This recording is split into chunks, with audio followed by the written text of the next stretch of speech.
everyone. Welcome back to another episode of the Indie Credible Podcast. I'm one of your hosts, Xander Scullion, and I promise not to say indeed in this episode. And I am joined. I did. I'm joined with Mr. Jeff. What's up, Jeff? Indeed. I'm here. No, I was editing like the last episode, and I'm like, holy crap, I'm saying indeed a lot. I don't know what it was. Just like I don't know. You're all about it. As was that episode 20? Yeah, you're all about it. And yeah, we're always a couple episodes ahead too from what goes live. So we just worked on messing around with 19 as we're recording 21, and it's fun. You did it. I did. Hey, you know what? What else is fun? Indie games, and that's what we're going to be talking about. And They are fun. And Jeff, you sent me a link of a demo that I had to try, and I really enjoyed it. Twilight Monk. Okay, let's go explain Twilight Monk, because I as demos come out and they look pretty dope, I forward them over, but I haven't had time to play it yet. Yeah, that's definitely what I've been playing this week. It's a really solid Metroidvania.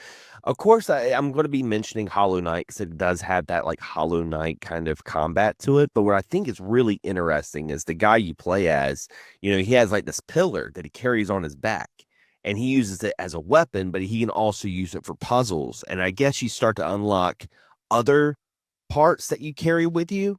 That's what I'm guessing, because I beat the first boss. I didn't get to beat the demo yet, but I unlocked like the first biome, which was like a double jump pretty much, and then I put it down. But the animation spot on, control super fluid, very silky smooth, and I think that's why like I was thinking of Hollow Knight, because Hollow Knight just has that really good combat movement system, and Twilight Monk shares a lot of similarities, which is not a bad thing at all.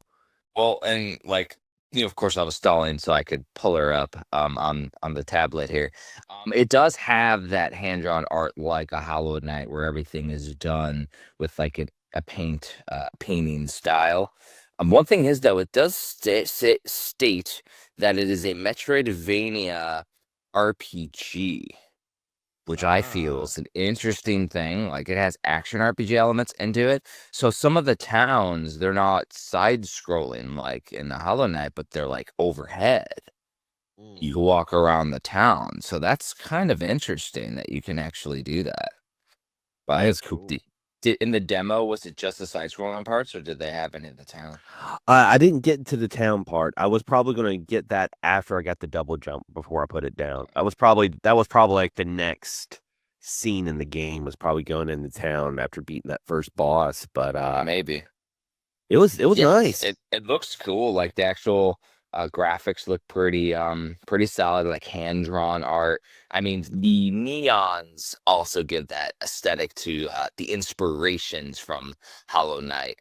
Doesn't look like it's a one-for-one like Deviator, where it's like completely almost too much inspired by Hollow Knight, but it looks cool as hell. Like, I definitely have not had time to play it yet, but I only played one game. Oh yeah. One. What did you play? So I boosted up the Steam Deck, and I ended up hitting the randomizer on it. So Lost Nova popped up, which is interesting. So it is a old school indie style game. It feels old school, but essentially you're like your spaceship crashes onto a planet, and all you do is you just run around with a laser gun. And this is all I've been doing so far. And you're just like destroying like items and things to gather resources. And then you take the resources to your ship. It gets a bunch of things, and you can like buy stuff. And then I went up like a little bit. I was just running around like destroying everything. And then I went up to the town, and the town started to talk. And so I only played it for like 15, 20 minutes. And I thought it was pretty cool. But I'm also not in the mood right now for a cozy game with a lot of narrative. I'm going to play some kind of like little quick actiony style game. So I'm looking forward to something like what you played, which is more action oriented. Yes, Twilight Monk is definitely a lot more action packed, and Yeah. It's interesting because I was thinking about it when I was playing Twilight Monk. I was thinking about, the similarities with Hollow Knight, and I'm almost like, man, it's crazy that we get like we get like these indie games that become so popular that almost becomes a comparison. Like I remember back in the day, you'd be like, oh man, it's kind of like a Shovel Knight, or it's like a Hollow Knight, it's like a Vampire Survivors, and it's very interesting that indie games, something that's so independent, there are those games that stick out that become kind of like your first thought process of how They they compare. transcend a genre and they turn Yeah. to a comparison benchmark. They're kind of like benchmark games. Hmm. And that's actually a perfect transition because I do plan to maybe go back to Lost Noah, not deleting it off my Steam Deck, but um I actually finished categorizing the Indie Gaming Gems book this last week. So I had trouble in my mind how I wanted to sort out and orient the entire book because it's going to be the top 100 indie games you need to play. That's what the Indie Gaming Gems, like the moniker is. So I was like, well, how do I separate it? Do I do it by genre? Do I do whatever? And benchmark games was something I did not cover, and I actually added. They're called influential indies. Like I can't remember what I talked about, but I like the word benchmark with it. Yeah.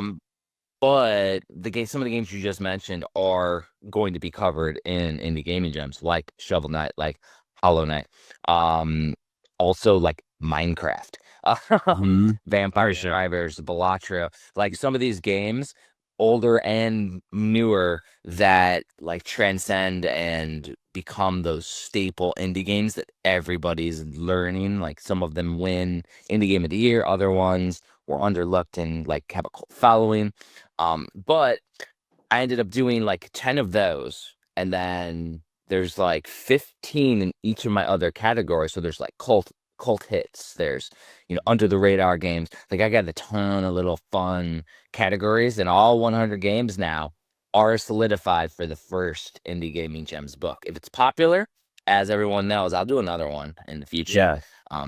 But that gets me all the way to like right now for all the podcasts we've done, all the videos for Indie Gaming Gems, all that stuff is packaged up, pulled out the best of the bests, and now I just got to get to writing, which is the long part. Indeed. But, but indeed, Just friggin' set.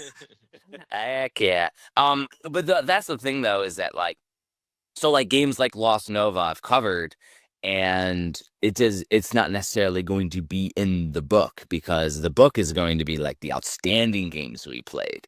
And that's been the fun part of it. And also as a transition, a fun part of it is the community giving us game picks that they feel like are games that have moved them and games that they're currently playing. And the first one from the Disgruntled Gamer was Super Meat Boy. And how much Super Meat Boy did you play? A lot, so much. I probably had so many ports of Super Meat Boy. I mean, I got it originally on the Xbox 360, and then I ended up getting it on Switch. I think I even had a physical copy of it on Switch at one point. Yep. And I have it on PS4.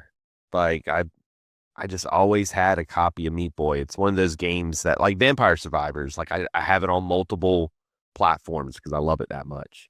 Dude, and it's like it's a weird one because I feel like Super Meat Boy might be for me the turning point to accepting indie games because I was already at that point into the Nintendo homebrew community, but it felt very like Wild West still.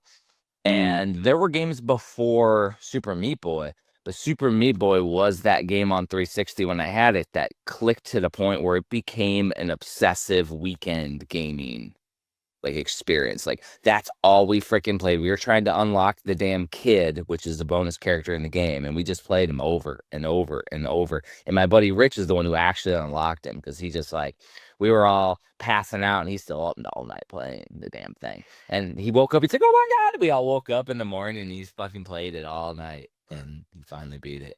It was definitely one of those games, like one of those indie games on the 360 that made me recognize not that I wasn't recognizing indie games as video games, but it was that game that came out that I was like, I found myself playing less Halo Reach. You know, Yes. I found myself playing less AAA games and more so games like Meat Boy. And then I was like, oh man, then I started getting into Bastion and Limbo, and that's where it all began, you know? And the weird thing is like growing up with video games, like everything seemed to continue to evolve.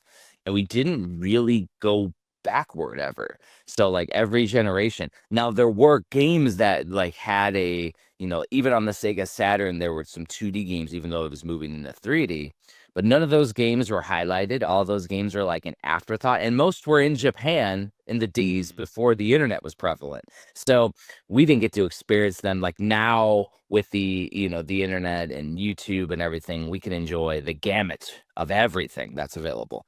But that's where, like, when I had gotten back in this timeline, like I had just gotten back from deploying in Iraq for like over 15 months. And so I got back all of my gaming collection that was in like non-temporary storage, and I started to get back into retro games. And at the same time as when I had my 360 that I got in Iraq, mind you, from another soldier leaving. Um, and I had gotten it, and I'm like, okay, cool. So I got all this NES homebrew, so I'm playing the retro stuff, enjoying Battle Kid Forces Apparel and some of the old school classics. And then I played Super Meat Boy, and I'm like, holy cow, there are experiences on those now. And so it was just a weird and wild stuff. No, it was just so weird. It was odd to me because it was something we hadn't experienced up to that point. But after that, it seemed like the cam exploded. Yeah. It just started to build. And I don't know if a lot of people were like working on games and they all kind of dropped. But also keep in mind that we did have cell phone games that were very cell phone gamey, like they were very, Yeah. very basic. And so that also we associated with indie. And, as the 360 evolved into the next generation and Steam came around, that's when things truly got to where now, 60,000 indie games a year, insanity that we can't even try to keep up with. And all Yeah. we can do, Xander and Jeff can do, is just highlight the coolest freaking ones we find every week. Yeah. And the ones like what the Disgruntled Gamer gave us is like the experiences that they gave us. And the next one, I don't know, like, because we talked about the newest one, That's right. a week or so ago. But how much did you play of the original Crypt of the NecroDancer, or were you like me and didn't play the damn thing until after Cadence of Hyrule came out with the Nintendo Zelda IP? Yeah, when the Zelda one came out, that's when I found out about it. I didn't know about the game. I'll admit I didn't know anything about it. And then, Yeah, the Crypt of the NecroDancer was like, it looked cool, but it's just something that when I see grid-based gameplay, I immediately think strategic and tactical games. So I'm immediately like, oh, I'm okay. Like I don't give them a try because I don't have the wants really to dig into a giant tactical strategy. And it's why it's one of my least favorite genres because of the time sink. Not because I don't enjoy them, it's because I know that I'm gonna play it for a day and then not get back to it, and I'm never going to get a full enjoyment. So I like the more action-based games. hmm Yeah, I'm the same way. I like RTS games, but I don't have the time for them. And most of them, like, they're not short games. And then you have, if you're playing something like Fire Emblem, it's got like things like permadeath and stuff like that. So I just don't mess around with it. Fire Emblem is one of those series I've always wanted to get into. I just haven't. But uh yeah, when they had the Link and Zelda like kind of theme, that's what made me go, oh, what's this? What's this? And I thought it was so cool that like, there was a Nintendo IP tied to an independent game. I thought that was really, really cool. And this music. And I know with the Zelda one, they had made it optional to do the rhythm-based combo system as well. So you could actually play the game like more traditional. You're still hopping between squares, but it's like less stringent on the combo based, rhythm based attacking and defending. So I thought that made it more open too. Yeah. So, but yeah, like Crypt of the NecroDancer is a cool one. That was from Akriloth, by the way. Oh yeah. I say Akriloth, I think that's right. But either way though, yeah, that was a cool recommendation. And then the Disgruntled Gamer had a third game, and I had not heard of it. I hadn't It's either. weird. And it's called Turbo Overkill. So we got to look this one up because like I've not played. I know it's a boomer shooter, which I mean, I do love my Doom like boomer shooters. Holy cow, this game looks ridiculous. So it looks like Quake combined with like neon like insanity. So much gore. And they're like in space. So yeah, you're taking like Quake and Doom and Halo and throwing them all in a mixture with a bunch of neon aesthetics like you're in the classic Harrison Ford. It makes you think of that one game, that Blood Dragon. Oh yeah, Far Cry's Blood Dragon, which was like another really cool like boomer shooter. But I'm getting a lot of those vibes looking at that. It looks like a lot of the character models are very like not pixelated, but kind of like retro-esque kind of. I like that. yeah. Well, and so like for old people like us who don't understand the difference between what a boomer shooter and an actual first person shooter is, boomer shooters are on pacing and insanity and gore and over the top, like fast paced, whereas your first person shooters have objectives and tactics and things like that that you need to go through. That's the more traditional first person shooter, the Call of Duty era, whereas this is just chaos and violence. Like the only thing you need to worry about, the only thing you need to worry about a boomer shooter is staying alive and like not getting lost in the labyrinth of chaos, trying to find a key card or something like that. The classic Doom where you go through, you destroy everything that's alive in the room, and then you hunt to where the next objective is. That's how I always play Doom. I get lost as hell, and I'm just wandering. And to me, I actually prefer the modernization because of that lost thing, because I don't have time to memorize the levels. So Yeah. I never have had the capacity to memorize all the Doom levels. My cousin Kyle, he had every freaking one memorized, and he know exactly where to go. Me, I would just literally kill everything, survive, and then I'd be looking around, all right, where the hell do I go? And I'd go to the same spot like 7 times, and oh, I didn't make a right at this one little spot. And there are games that do well at recreating that lostness too. And it sucks. Yeah, I remember playing those games, and it would always like remind me if like I ran into like I would sit there and be running around in circles, but if I run into like a monster I haven't killed yet, I'm like, all right, I'm on the right path. I haven't been here yet. This guy needs to die, you know? Well, and the only thing that they're doing in modern that assist, and some games have done it. I think, what is it, Ion Fury, that was one where it just gives you like a little icon of where to go. Like that's all it does, and that just like after you murder everything, maybe if you're wandering off for a little bit, then it goes pops a little icon. Yeah, Little bit of assistance for another little first person shooter that I'm not sure if it's indie or not, but it has that boomer shooter feel to it is Parodius.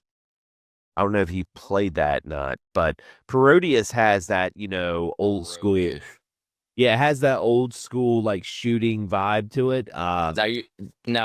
Spell Parodius, because when you say Parodius, I think Parodius, the shoot 'em up, the cute 'em up on. Oh no. This is like this is like Parodius like kind of like Rodeus, yes, Parodius. Protus. Yeah, I definitely heard of that game. So that's like more like boomer shooter, because to me it got like you're isolated on an alien world like type. But it felt more horror to me.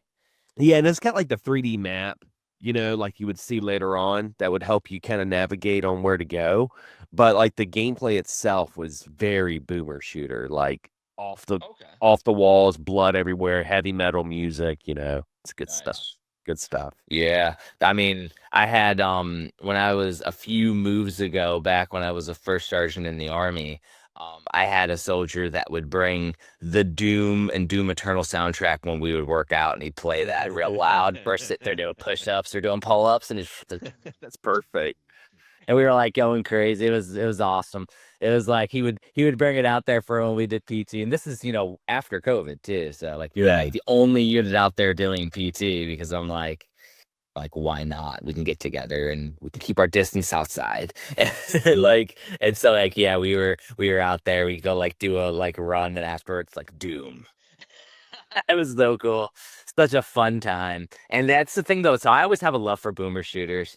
And the thing is though is I probably only played them kind of like you're gonna play a cell phone game, not that boomer shooters are a cell phone game, but like in short spurts. Like you're gonna play, so like I'll pop on, to this day I still have Doom installed, and I'll pop on and play a level of Doom and just go through the map until I can find my way. And then once I end the level, then I'm all right, I'm done with it again. And obviously I click save on my Steam Deck or whatever I'm playing it on. I think I moved it over to Lenovo Legion Go actually. But yeah. And then just move on to the next one. And of course, I don't just play Doom now, I play Brutal Doom. Oh, brutal. Because Brutal Doom is a Doom mod, but the newest updates of Doom, they allow you to put mods on it. On the official version of Doom, you can literally choose and play Brutal Doom. So when you blow up stuff, there's gore everywhere. And hey, so many fans have done some amazing work with these. So like, yeah, we used to play. We have a whole episode of Video Game Bullshit back in the day on Brutal Doom, and like trying to find our buddy John, saying where's Johnny, and trying to find it because he just has everything memorized and he's flying through the game killing everything, and we're like, where the hell is he? Trying to find him. It was such a good time. But then there's like gore everywhere, and they changed some of the weapons to where they're more brutal. Yeah. And they had alternate, so you'd have the shotgun, then you'd have like an alternate thing on every single weapon too. So you'd have like multiple versions of weapons. And like I just love how everyone just gets Doom to run on everything. Like I've seen electric panels like elevators where someone had like installed Doom on it. Like store scanners, they put Doom on it. I just love the fact that the game is so iconic, but it's so simplistic. Yeah, it's a run Doom. Can you put Doom on it? People have it on calculators and everything. And then John Romero's still like all around. He's still making some level packs for like Sigil 2, I think just came out within the last couple years. And he's also like, there was some talk about like people who wrote the story of Doom, and he provided clarification within the last week. Provide clarification. He's like, no, you didn't actually write the story of Doom. This person wrote the story of Doom. You transcribed what was written in the manual. Like this person did the lore. Like he's like, well, don't get it twisted. Like you did write some stuff, but you didn't write this. And it was just like hilarious. Like John Romero's out there, just like being cool and having a good time. So we got way off track though. But this Turbo Overkill game, I need to put that is definitely on my wish list though. After the Lunchbox, the Disgruntled Gamer made that a recommendation. Yeah, that's definitely on the wish list. I need to check that sucker out because it just I need to. Well, it's got a straight 10 out of 10 on Steam. Like, I mean, it's got 10 out of 10. Let me see what the price is. Okay, it is a $20 game, but it does. Oh, you know what's funny is it has a bundle for Proteus, the game I just mentioned. You can buy Turbo Overkill and Proteus for like $5. Is on sale. It must be like maybe it's by the same people, or maybe you're closely good friends. And now, like, now that we're over in the 20s of an episode, longtime listeners will know that both Xander and I are looking for deals when it comes to things. Things come on sale because there's infinite games out there. We can't just bankrupt ourselves trying to get every indie game. But it is on the wish list. If it comes out either on like PC Game Pass, Xbox Game Pass, PlayStation, if it comes on one of those, we're definitely going to play the shit out of it. If it comes on sale, a decent deep discount, like, well, it'll pop up on our little wish list. My wish list is deep as shit, man. Yeah, I've been using a lot of the wish list feature, and I love it when I get like a notification like, "Oh, this game was on your wish list is now like 50% off," and I'm like, "Oh, thank you, Steam. I'm gonna buy it." And I'm always looking at the games that pop on under it pops on under $2, then it's like an instant like, all right, I need to buy this sticker now because it's under $2. Because everything like bottoms out. $2 is like our baseline now for all games. That's on Switch, that's on Steam. $2 is the base. When it comes under $2, I'm like, oh shit. There's a platformer, I think it's Sanabi or something, popped up this week, and I purchased it. I haven't played it, so but like, yeah, I'm always keeping my eyes and ears peeled for the super deals, is what I call them, because I think it was like 80% off or something. So, Oh ooh, wow. ooh, Yeah, you gotta jump on that. exactly, dude. So moving over, like, have you played anything besides, like, have you played anything besides for the demo? You said no, right? No, I hadn't played anything else but Twilight Monk. Yeah. So moving over to On the Horizon, this first game that I put in there, man, it Oh. looks ridiculous. So it's called Blood Diapers. And those that on the Dreamcast had Typing of the Dead, like the developers of this 100% had inspiration from. There's no way that this was a coincidence that this game, it looks so ridiculous, so cool. There's multiplayer. And my question is, is there a way to play online co-op? Because this is a game that we could stream on your stream. Like, Yeah. this is stupidly ridiculous. Yeah, It looks so good. I'm a big I feel like this. fan.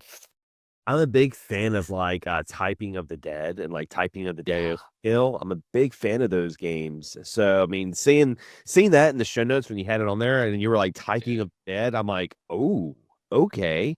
And it looks really good. It's got like that, horror aspect with like the creepy girl at one point and all these monsters and it looks really interesting. It looks almost like a survival game too. It's like Left 4 Dead because of the multiple characters. It says it has online co-op, so I think if we're not too old, we could probably figure it out. We are kind of old, but there's even people online right now as we're recording. There's two people playing it online together. That's cool. And they're streaming it. So, I mean, it says type to kill in the survival horror adventure alone or with friends. Explore a sprawling cursed film studio as its horror movies bleed into reality. I mean, this is right up my alley. Yeah. Choose from a roster of characters, then plan your escape from this bloody homage to old school horror. But remember, death is just one typo away. Oh man. That's Dude, great. and it was released late February 2025. So this is, Yes, it's pretty new. and so they have done other games. This is Outer Brain Studios is the developer, and they have done Guilt the Deathless as well, which is a roguelike shared world adventure. And then they did Alleyville Harbor, which is a game that just looks trippy as hell. So this looks like there's another one called Organ Quarter as well, which is a VR survival horror. So it seems like these guys are ones that do a lot of horror-based releases. And Blood Typers is on sale for 10% off right now. It is $9. Get it Not for bad. $9 to get a spiritual successor to Typing of the Dead. The characters have like a little bit of anime aesthetic to them as well. Yeah. They have, the character design always makes me think of that one game on the PS2, the Shadow King. So it was an early RPG game. The character models look a lot like that with the deformed big heads and stuff like that.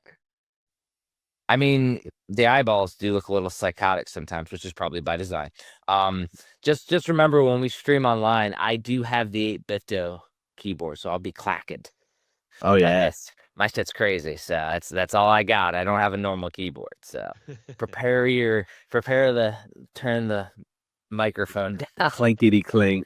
when we're in deep in a mission. But no, I feel like this needs to be, maybe this could be our first Indie Credible Live stream, yeah. Live stream. Like we got to figure out a night that you don't have to like wake up super early on the weekend, and we can maybe this next weekend. No, actually, this next weekend I'm traveling. Damn it. Yeah, I'm going out because going out to Orlando, Lakeland, Florida, because I'm moving 14,000 pounds of books across the country. Wow, it's a lot of pages. Technically, Friday night we could record because I don't leave till Saturday. Technically, but yeah, it's a lot of books going, and yeah, it's spring break, so daughter and I are going out there, linking up with my buddy Scott. We're gonna move a bunch of books, go to Busch Gardens, hang out. Well, I was to say, even if some reason we can't get it all together to live stream, we could still make it a video. We could do like a Incredible Let's Play, you know. That was as long as good player online, yeah, because who knows? They don't want to make an ass out of you and me on the. I don't know how to type. Shit. I'm not going there like I am decent at typing. I will say that I'm good. So they get my words messed up, and I can type. Yeah, exactly. It says one typo, and I'm like, ooh, yeah, it's like I can type. That game looked really cool. This other game that you had up, it looked like a really cool hand-drawn PS1 game, in my opinion. That was The Little Brave. Little Brave. As we go, typing her in to make sure we got it in there. Yeah, this one I thought was because it has the 2D aesthetics. And so for me, whenever I see a 2D game like this, I never think PS1 because in the US, PS1 was all 3D games. We barely got any 2D. We got like a full, and we never saw them. They never promoted them. They always went to the 3D. Again, this is another one that has that graphical fidelity, like your Hollow Knight inspired, beautiful artwork. It does say that it is an action adventure Metroidvania platformer, so it has all the little buzzwords in it. Yep. And it just looks cool as hell. It's like, what is the type of animal you are, though? It looks very interesting. It's like a rabbit, bat. I don't know. It's a cute looking rodent looking thing with giant ears. It looks cute. So you just have. But there's a lot of giant bosses that you're fighting, which is very interesting. Yeah. The story looks awesome. Yeah, I mean, I just always think of PlayStation 1 because of the style, which is like 2D with like the 3D rendered backgrounds. Like that was a very aesthetically cool thing that PlayStation did back in the day, and that generation, because I know N64 kind of did a little bit, but Sega Saturn and all that stuff. But I really like that style a lot. How much is it going for? I didn't get a chance to look at the price. So the game is $12.99, so $13. And it is a single player experience. And but the thing is like for me, this is almost like PS2 era. The only reason why is because I'm thinking of those games like there's like the Demon Slayer or Demon Hunter style, but like there's a few of those. They were also on the Wii and like different, like in the Odin Sphere. That is the one I was thinking of combined with. There's another game on the Wii that I can't think of the name of, but it also was like Odin Sphere. And that's like the PS2, PS3 era. And that's what this feels like to me. Because like for me, PS1 is super blocky polygons. Yeah, that's a good point. Yeah. Now, when you think backgrounds in 3D render, obviously Final Fantasy VII did it awesome. Yeah. Very awesome. But then you had your polygons that just didn't match, and that's why the remakes and the remasters and all this stuff are amazing as we continue to move forward. But yeah, this game, The Little Brave, I mean, it looks like it has all the trappings of a great Metroidvania. $13 is not bad for how awesome it looks. Let me see if Dmitry Batov has done anything else, and he has not. So this is his only game he has released as a developer on Steam. Doesn't mean he hasn't worked on anything. It means that he has not released it under his name. We do have to say that because it's all about it's all about categorizing on these Yeah. systems and on these consoles. So who's to say he hasn't worked as part of a team or part of a company? So that's Yeah. every game that we ever cover, is that we never know fully, but what Steam shows. Dude, I do so like the I fact tried that to do a you know, bunch of and I tried to do a bunch of genres this episode too. So you notice the next one is not a Metroidvania, and it is not a typing of the dead game. The next one's a beat 'em up. yeah. And you know, keeping that, you know, classic 2D tradition because you know, we were talking about, you know, all this looks like something that would be on the Saturn. Like this looks like Yes, a 100%. Japanese Saturn game through and through. It's Old called school, very late arcade, has like awesome looking 2D pixel graphics that are like taken to the max, and it is Wendigo Blue. yeah, this game looks dope.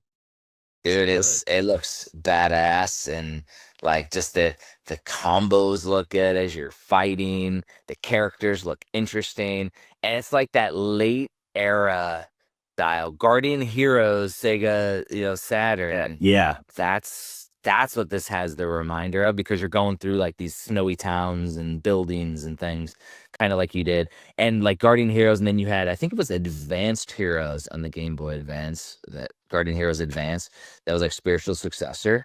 They both have that type of vibe of a, you know, a badass 2D beat 'em up. And it's developed by Endless Fluff. Yeah, and it looks like it's gonna be it looks like it's still in early access right now too. So Mhm. this might be something that you want to get and keep your eyes on because you know early access, a lot can happen in early access. So there could be some improvements in case you because we haven't played it yet. We're kind of doing our first impressions, but you know Exactly.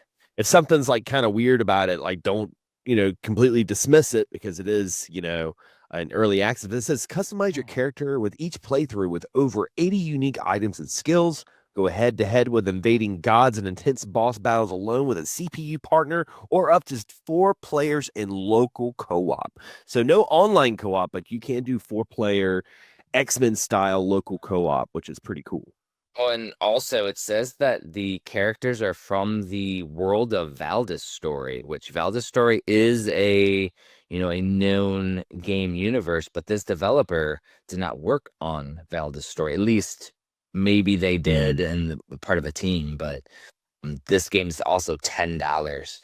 But yeah, Valdis Story. Let me see if Valdis Story is actually Valdis Story Abysmal City is on here, and Endless Fluff Games. So yes, so Endless Fluff and Endless Fluff Games, they have two different names on Steam. So it is the same person. Oh, See, so okay. Endless Fluff Games. So this developer actually didn't categorize it the same.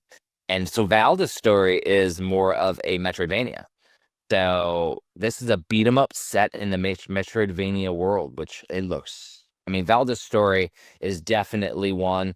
I don't know if I covered it in the Metroidvania Chronicle books that I do, or if it was slated to be in Volume 3. But I know I'm definitely tracking it. That was one. So I did not know that Wendigo Blue was in the same universe as Valda's Yeah. Story. That's pretty cool, and that's where like us in the indie zeitgeist are like, oh, I've heard of that. Normal people haven't heard of that. Even you, like we hadn't talked about it on Indie Credible, so you probably haven't heard of it because like you got to be like in the know, and you know me being in the Metroidvania side too. It's like this like is a perfect mesh of it, and so dang man. So yeah, so Endless Fluff Games is listed as a different person. And Endless Fluff Games has a bunch of games too.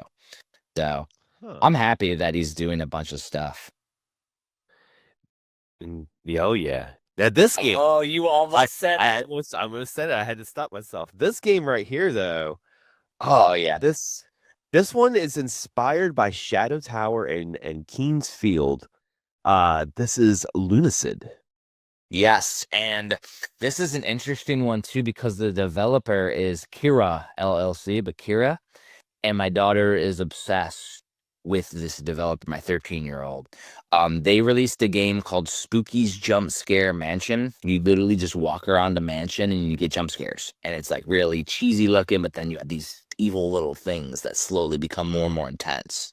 And so this is like, I think that Kira has done 3 different type of games. This is the 3rd one, and it looks awesome. It looks like something that is fun to do. Very basic, very PS3 polygonal style, maybe PS2, or you're just going through and attacking and poking. It's not like super crazy, like graphically Elden Ring. It's more, it's back a couple generations, but it looks like it was done by design. Yeah, and it says it features dozens of hours of gameplay, multiple endings, so there's some replay value. Awesome. And it also has like a quote unquote a robust body targeting system and unique elemental weakness and resistance. So there's like some RPG elements to it as well. So Each encounter becomes a skillful yet deadly dance of death. Sounds like my kind of game. deadly dances with death. That's what we love to do here at the podcast. Shock. Dance with deaths. The Kira, the one that they've done, so Spooky's Jump Scare Mansion, there's like a hospital, there's a dollhouse, and they're apparently reworking it all. Then they have this game called Lost in Vivo, which is a horror game about claustrophobia. And then you have this game, Cast into the Great Well, Unwanted, for Lunacid. You delve into the dark in search of the old one. Your last salvation. It's a dark fantasy dungeon crawler inspired by the games you said. So it looks so cool. Definitely one. It was released a couple years ago, like 2023. Again, new to us is a lot of the Indie-credible, is that as we find them, we find out about that. It's usually either that the game has had a recent update, or maybe it pops up somewhere because, we're at the behest of the algorithms like everyone else, where there's 60,000 games, things get lost, things get destroyed unless we personally search for it. So to have something pop up on the radar is always exciting. Always exciting and fun. Yeah, and sometimes we'll find these games too because of like games we're playing and like Steam or like PlayStation. They'll be like, "Oh, because you like playing this game, check this game out." And it's a great feature because I've found a lot of interesting games because of that.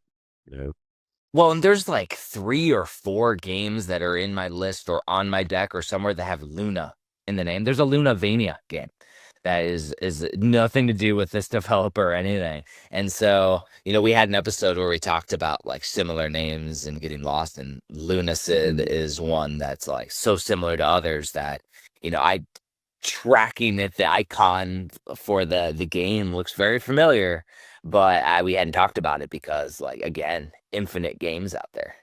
Freaking wild. Weird and wild. This is definitely a game that I would play, and it says that the price on it right now is $13.99. So it's below Very $20. Very It's fair. pretty good. Yeah, and I mean, if you're in the need for a dungeon crawler, because like it's not bad. And so we have 4 different games, all different genres today. We got Hyping of the Dead, which is like an action typer, but action game. You got The Little Brave, which is your Metroidvania. You got Wendigo Blue, which is a beat 'em up, and then you got this awesome dungeon crawler, Souls-like horror game. Like, Yeah, that's something like for everybody. so many games out there, and I just picked 4 randoms just to talk about out of the list, because there's probably 10 games every week that I'm coming across that I add, and those are games that I add to my wish list, and I add to potentially review for indie gaming gems for the month, and then me go into the book. Like, it's like a tiered like system, and then we talk about them here on the podcast as well as we go through, and then it leads into craziness. And by the time this airs, my February one of the indie gaming gems will be live, because it's done, edited, and it's previewed for from the time of this recording, like the next Friday. And there are a lot of games in it that we talked about, And I will add games based on nostalgia too. So like if we talk about it and we really enjoyed it, like that's gonna be something that could potentially make it the game of the month.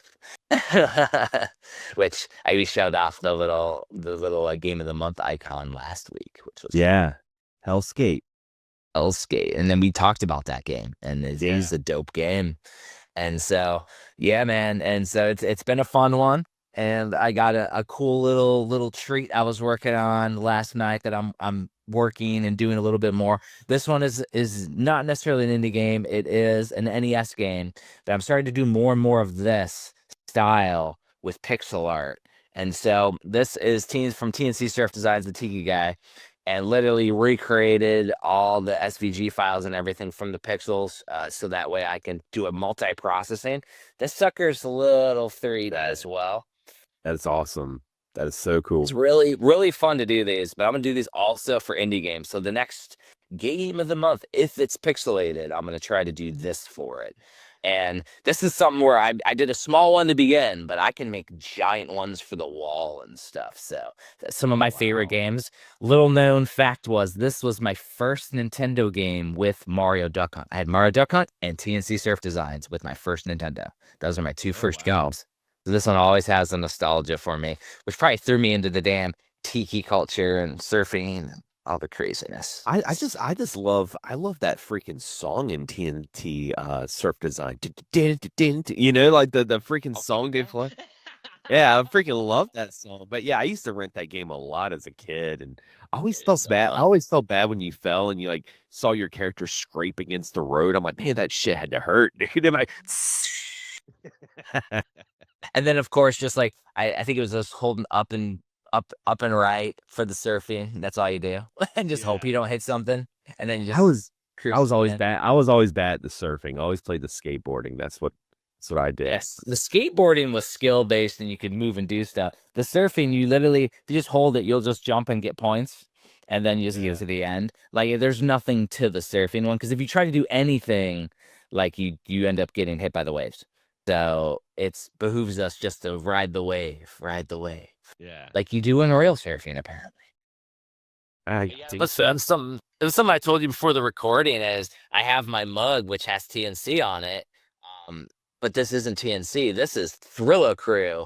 And apparently, Thriller Crew came after, and they created a company based on the characters, because Town and Country, TNC, is a clothing line and a surf shop in Hawaii. I've been to a bunch of them. And they don't own the rights to the characters, but the characters are owned by the artist, and the artist created Thriller Crew. So he does his own merch, which includes cool stuff like taking the classic Japanese painting and adding his characters to it and stuff. So cool. It's a little known thing is if you try to find TNC merch now, none of it will have the characters on it. The characters, though, are with Thriller Crew. So it's a classic NES style. Like I have a wealth of dumb knowledge, and we're here for it at the Indie Credible. I'll tell you that. You know what's this here for the Indie Credible? What? Our wonderful supporters over at our Patreon. We gotta give them a little shout out. I know we did a little shout out earlier because they recommend some really, really good games.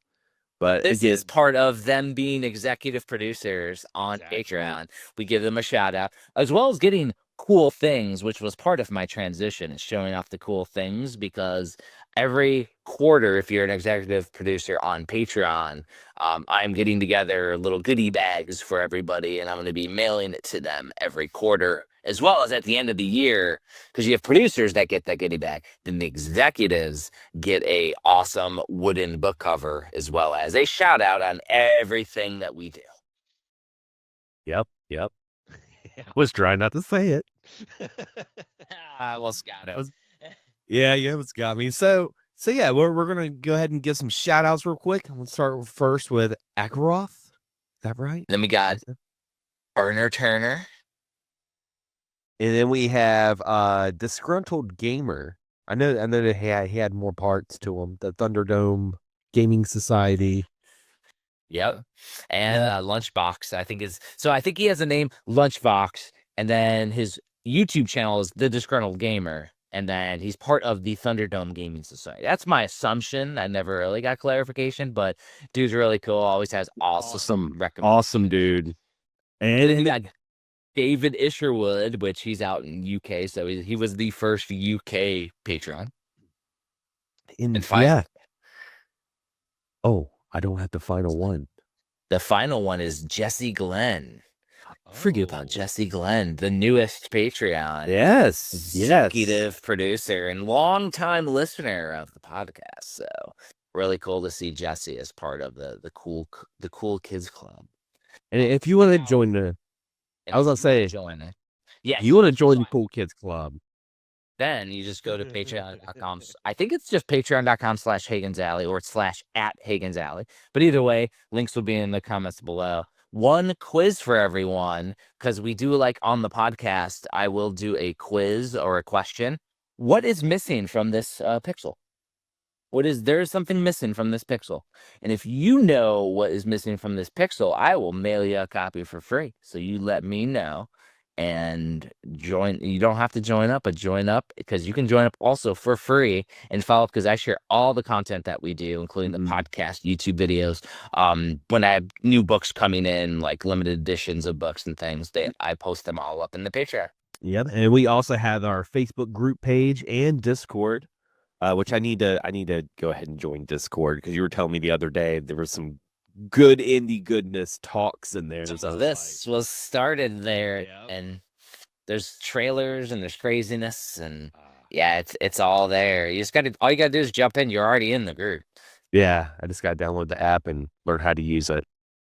Yes, like using Facebook, man. But yeah, anyway, I think this concludes another episode of the Indie Credible podcast. And again, I want to thank you guys for listening. As always, support indie. See you next time. Indeed. Thank you, everyone, for checking out this episode of Indie Credible. There we go. Make sure you follow us. We have lots of stuff going on every week on YouTube on Fridays, 5 p.m. Eastern Standard Time. Make sure you check out Indie Gaming Gems. That is the structured review/preview series about 10 indie games you may not have heard of. And you can check me out, Xander Scullion, across the board. I kept it real simple for you guys. You can check me out on YouTube, TikTok, Instagram. And, on my channel, I cover a little series called Play and Tell, where I talk about games I've been playing, leave little short impressions, mini reviews, and most importantly, when you walk away, you have something new to play. So you can check out my Play and Tell series. I also have some reviews that I put out every once in a while, and a live stream, which I'm really trying to commit and have a dedicated schedule. So that's more important that you hit the bell so you're notified whenever I'm live, because you never know. I might be live right now. Yes, he's always live. Oh, always. And then, of course, I have all of my books at HagensAlley.com. You could check out. I've had like dozens of books published. I try to upload and keep things up to date with the latest reviews, the latest books up there, but they have to be in hand. So if you follow me on social medias, you'll see when the newest Kickstarter goes live, the backer kit goes live, the newest crowdfunding thing is going live. And as soon as you become a backer, there's updates that go out all the time. So we're always working on new books and new series and new things. Of course, upcoming, coordinated with this podcast, will be Indie Gaming Gems, which will be coming out next year sometime. It'll be fun time here for us in the indie gaming world.